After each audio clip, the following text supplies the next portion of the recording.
Hey everybody, thanks so much for stopping by my channel today.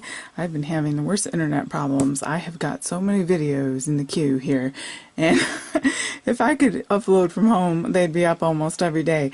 But I either have to go to the library, which requires a few hours of my time, or lately I've been going at church. I just bring my laptop, and then they did something different with the Wi-Fi, and I thought, oh no, they're not uploading, so I'm going to try again this week. I have a conference all week, and we'll see. So I'm sorry about that, but if you hit that bell and subscribe button, you will be in the loop and notified when new videos come up, because I have a ton of journal flip throughs and some DIYs and stuff like that, some tonic craft kit goodies and all sorts, and I just can't get myself to the internet properly for uploading. So anyway, okay, so this one is in lieu of fall coming, so let me give you a little up close. So I have been breaking into my fabric like a mad woman, and I have this lovely suiting here that I took off and made a traveler size notebook size, and I sewed some paper on. I did a pamphlet stitch,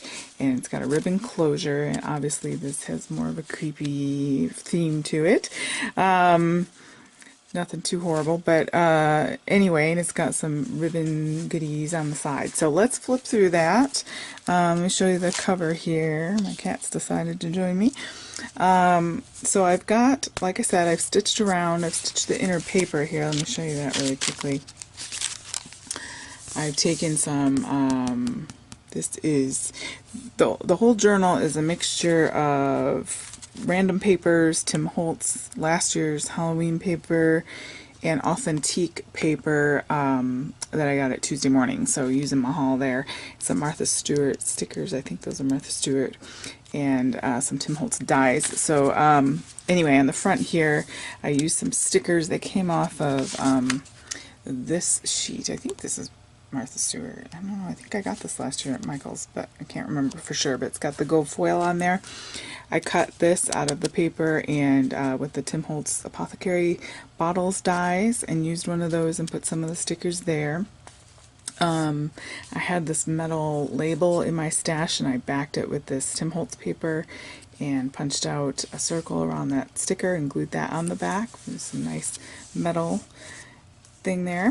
I have some Tim Holtz spiderweb paper here that I cut out with a die, like a stamp sort of die, from my stash. I have some gold foil paper with a beautiful new Stampin' Up! Embossing folder. It is very, very pretty in the holiday catalog.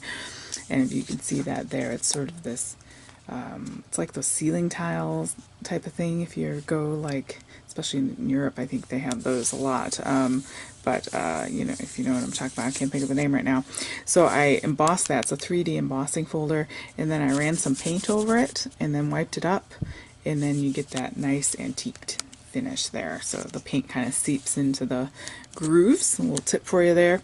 I also cut my excess paper. I cut with the new Stampin' Up! New bat punch. So that will be coming soon, and yeah, I got that little bat guy out of there. I backed it with some eyelash trim that happens to be the same color, who knew, as this suiting fabric.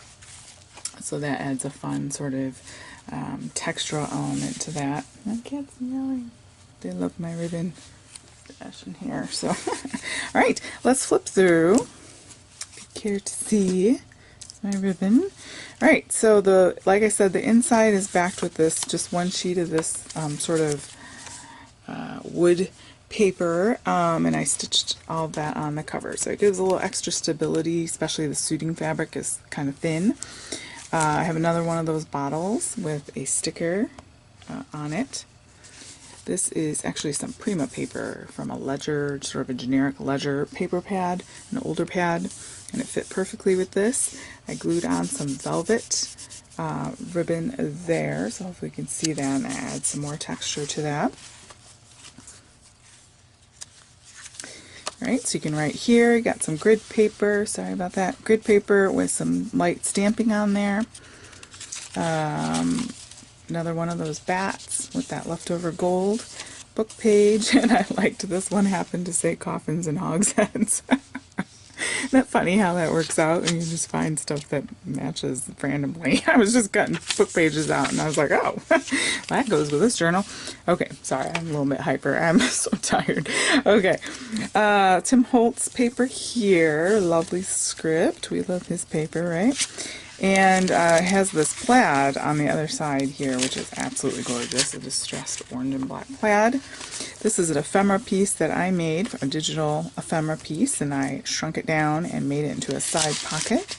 There's more of that Prima paper, so you can write on the back. I took that Tim Holtz paper, just folded a scrap in half, and glued that together, and then I had a little button from my stash, so I made a fun little tag around at the corners. Parchment paper that I just throw in my oven when I'm preheating. Might as well use that heat for something. And I made a pocket out of that. I have a ephemera piece that I made, and I stapled it onto some not burlap, but just some woven fabric that I have. And I actually used some glitter. I don't know if it's going to pick up. I got in my new tonic craft kit. This isn't going to do it justice, but in person it is absolutely gorgeous. So run to Tonic Studios USA and get yourself one of those. It is just absolutely beautiful. I think it's even prettier than the Wink Estella. I have that authentic 6x6 paper, so I liked the variance of sizes there. And that's the other side of that. So bats are a sort of theme. So I made this online. I made some digital paper and I shrunk it way down and made this. Actually, I made the digital ephemera. It's not a full 6x6 sheet, but I stapled it onto a little scrap of that fabric.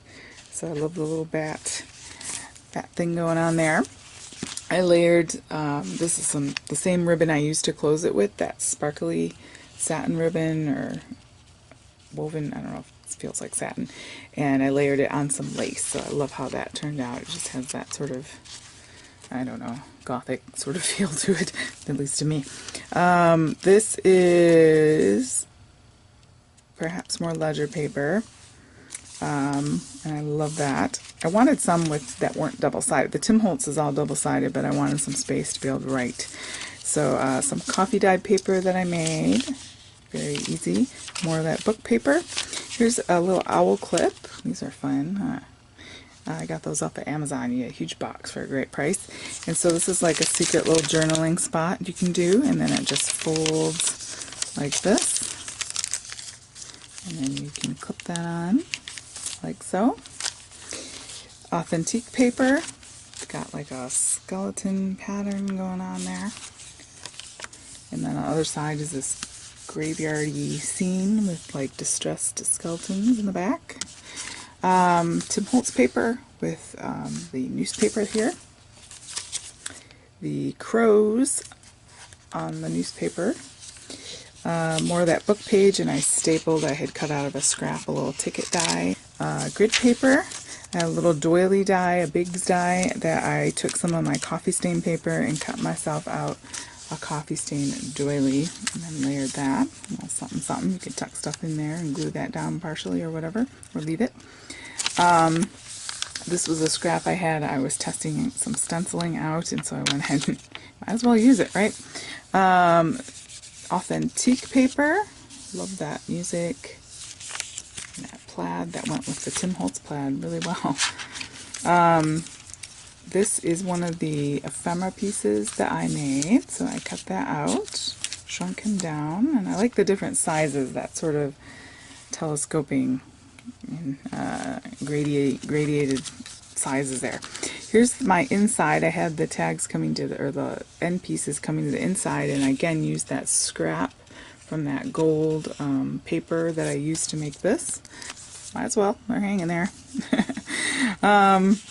You can write on here, put pictures and ephemera in here. Here's the other side of that. So now this is going to be the other side of everything.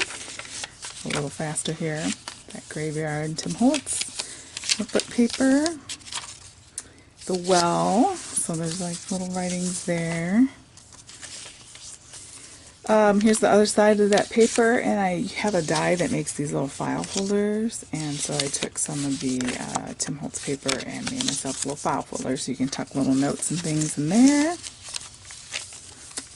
Prima paper, another little fabric tag, that's the other side of that parchment, so I stapled it. I put another one of those bats, that bat punch, some goodies in here. So we've got our little poison dude here, our skeleton, and then this is a little thing. I got these from Tuesday Morning, but they're easy to make, but if you don't have it. And then I just tucked some die cuts in there. Yeah. Took all of those and put those, I've got a leftover bat. Let's just put him in there. Another on those owl clips, and then I have some Stampin' Up! Mini black sequin trim hanging off of there. I love these owl clips; they're so fun. I'm gonna do some bead dangles. Look at that! I'm not even in frame. Bead dangles hanging off of there. Tim Holtz paper. More of that book paper. I took more of that woven and made a little tab. Just used some pinking shears. Just that grid paper. I put another one of these bats on there. More grid paper. I made a pocket with some scrap, so I just cut the corner off and glued two sides, and made this sort of little montage here with toxic, and it says pharmacist. I cut that out of a die, like a spellbinder's die, I think. And I put some lace in the back, since there's a whole sort of bat and poison theme here. So with the pharmacist and the toxic, I thought that went well together, as much as I can. And I cut out a tag out of some craft paper, and I took another digital thing that I was working on and shrunk that way down, and I used a little scrap of that paper that I made earlier. And then this is the other side of that Prima paper and that velvet ribbon. And then here's the back. So I took some authentique paper. Here's another bat that I've got here. Puts Velcro closure, and this is a little envelope, so it's double-sided paper. And on the inside I just have some ephemera bits. This is something I made, and this is something I made and shrunk it way down to use as little tuck-in ephemera. So you can write on the back of those or use them for whatever. And that is that. I love the way it turned out. I like the, you know, the idea that I know different people like different things. Some people want it super simple so they can add their stuff. Some people want it super filled and chunked out. I'm kind of in between. You know, you want to leave room for more creativity is my philosophy on that. So I put little things in there to kind of get me going or get other people going, depending on if I'm giving it or selling it or whatever. But yeah, these are a lot of fun to make. I really love making them. I love the use of the fabric. I love how textile it is, how soft. It's high quality fabric, suiting fabric, and I love the colors. I think they could go for a girl or a guy. And thanks so much for joining me through my flip through, guys. Have a great day.